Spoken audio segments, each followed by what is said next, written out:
नमस्कार। अगर आप एचटेट, सीटेट, हरियाणा सीईटी या किसी भी कॉम्पिटिटिव एग्ज़ाम की तैयारी कर रही हैं और अपनी तैयारी को तेज़ तर्रार और फाटेदार बनाना चाहते हैं, तो आइए जुड़िए मेरे साथ।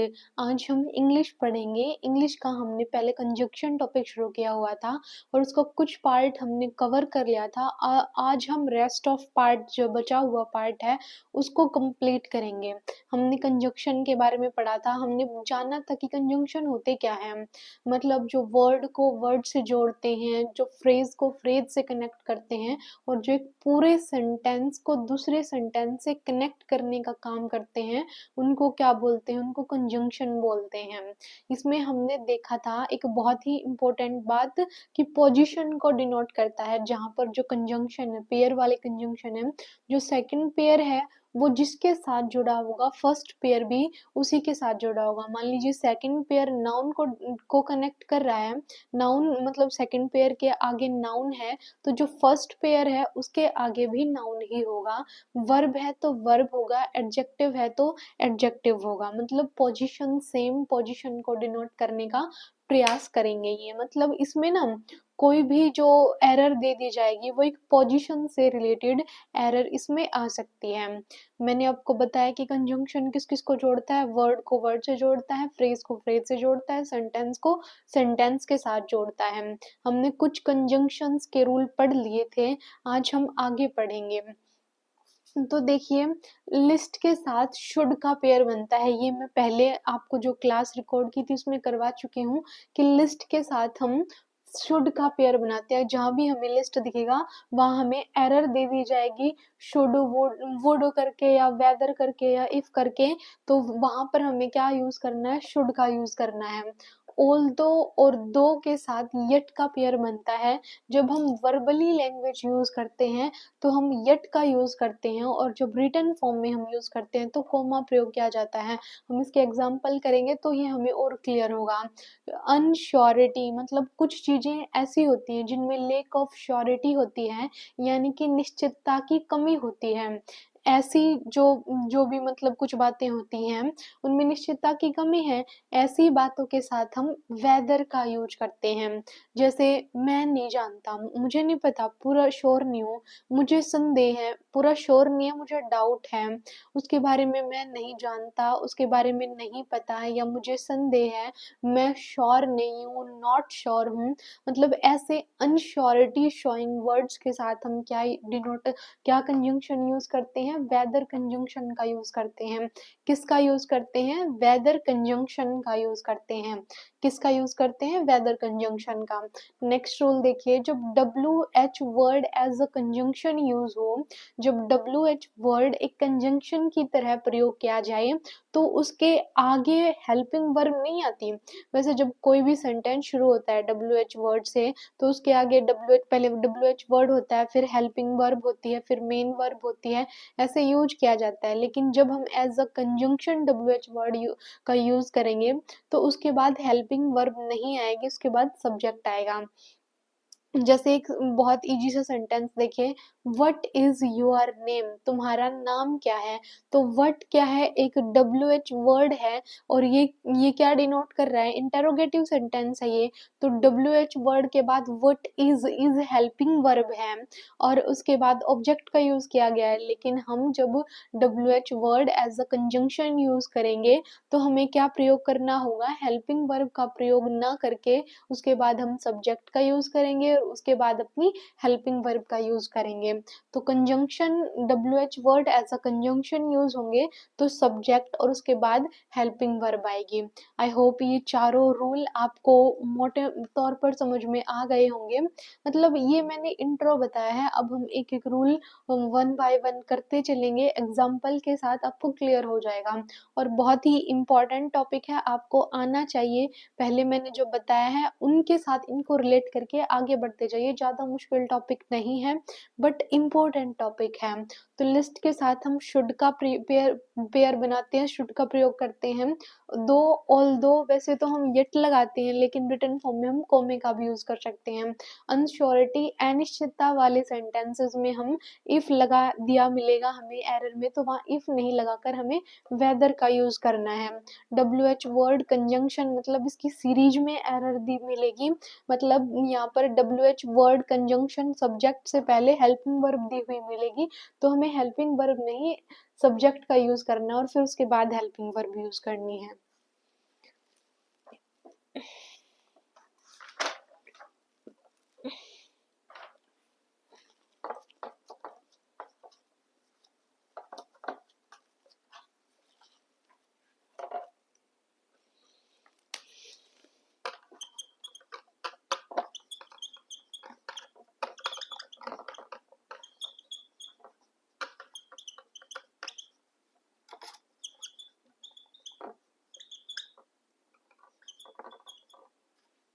ये सेंटेंस देखिए, पहला जो रूल पढ़ा है उसका ही सेंटेंस है। लिस्ट के साथ हम शुड का पेयर बनाते हैं।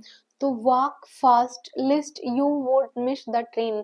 सबसे पहले ये सेंटेंस बताइए, इसमें कोई एरर है, कोई मिस्टेक है? तो सबसे पहले हम क्या देखेंगे, इसमें ये 2-3 बातें ही देखनी होती है। नंबर 1 तो हम पेयर चेक करेंगे, कंजंक्शन का पेयर सही है या नहीं। नंबर 2 पर हम पोजीशन चेक करेंगे कि सेम सेम वर्ब, अगर पहला वर्ब को डिनोट कर रहा है तो दूसरा भी वर्ब को डिनोट करेगा, दूसरा वर्ब को डिनोट कर रहा है तो पहला भी वर्ब को डिनोट करेगा, ऐसे पोजीशन सेम है या नहीं। और उसके बाद हम देखेंगे हमारा सेंटेंस एरर फ्री है या नहीं। तो सबसे पहले देखिए, मेन तो ये 2 बातें ही होती हैं। एरर मतलब पेयर, पहली पेयर दे दिया जाएगा और आगे पेयर पूछ लिया जाएगा, तो ऐसे दे दिया जाएगा। तो walk fast list you should, यहाँ पर शुड आएगा ना, तो वुड यहाँ पे गलत होगा, तो इस पार्ट में एरर है। यहाँ पर वुड की जगह हम शुड का प्रयोग करेंगे। Lest you should miss the train.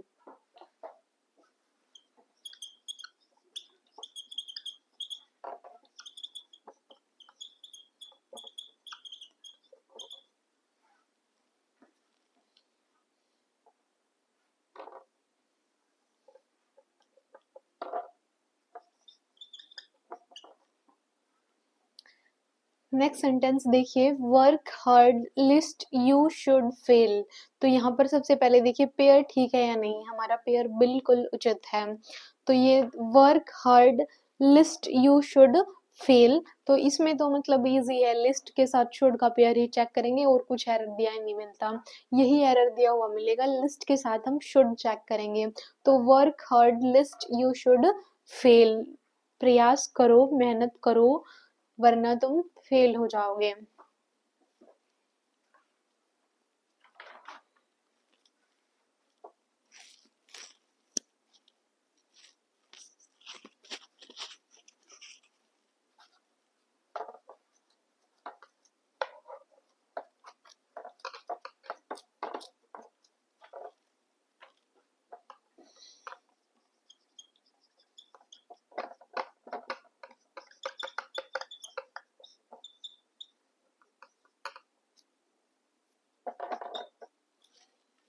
Sentence देखिए,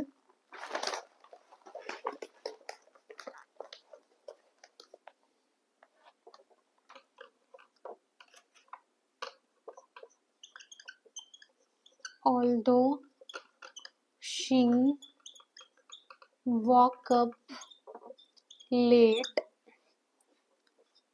she reached school on time.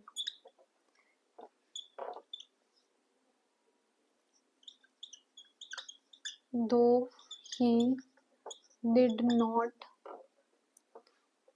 study, yet he passed the exam. यहाँ देखिए, दो ऑल्दो उसके बाद क्या आएगा, यट आएगा। दो ऑल्दो ये आएगा हमारी ओरल लैंग्वेज में, मतलब जब हम बोल रहे हैं तो हम कोमा को तो ऐसे बोल नहीं सकते कि although she woke up late, comma she reach the reach on time, she reach school on time, तो ऐसे कॉमा तो हम बोल नहीं सकते। तो हमारी ओरल लैंग्वेज में हम दो ऑल्दो के साथ यट का यूज करेंगे।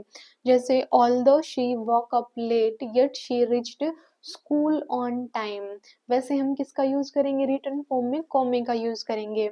तो देखिए इस सेंटेंस में क्या है, ये बिल्कुल सेंटेंस ठीक है। Although she woke up late comma she reach school on time, जब हम बोलेंगे तो यट यूज करेंगे और जब हम लिखेंगे तो कॉमे का यूज करेंगे। Although she did not study yet she he passed the exam, इसमें क्या है, दो और ऑल्दो में दो कॉन्ट्राडिक्टिंग सिचुएशंस हैं। मतलब वो पढ़ भी नहीं रहा, वो फिर भी पास हो रहा है, वो लेट उठ रहा है फिर भी टाइम पर जा रहा है। ऐसे कॉन्ट्रास्टिंग सिचुएशन है ना, मतलब दो विरोधाभासी सिचुएशन है। मतलब ऐसा हुआ भी नहीं और वो काम भी हो गया, उसने मेहनत भी नहीं की, वो पास भी हो गया, वो जल्दी भी नहीं उठा लेकिन फिर भी टाइम पर पहुंच गया। तो दो ऑल्दो ये कॉन्ट्रास्टिंग सिचुएशंस को डिनोट करता है।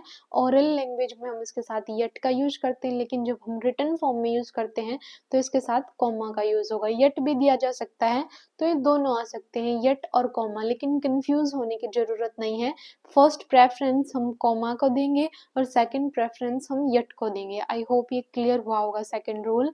जो दो ऑल्दो, एक बार फिर से सुनिए, जो दो ऑल्दो हैं ये कॉन्ट्राडिक्टिंग सेंटेंसेस हैं, विरोधाभासी सेंटेंसेस हैं।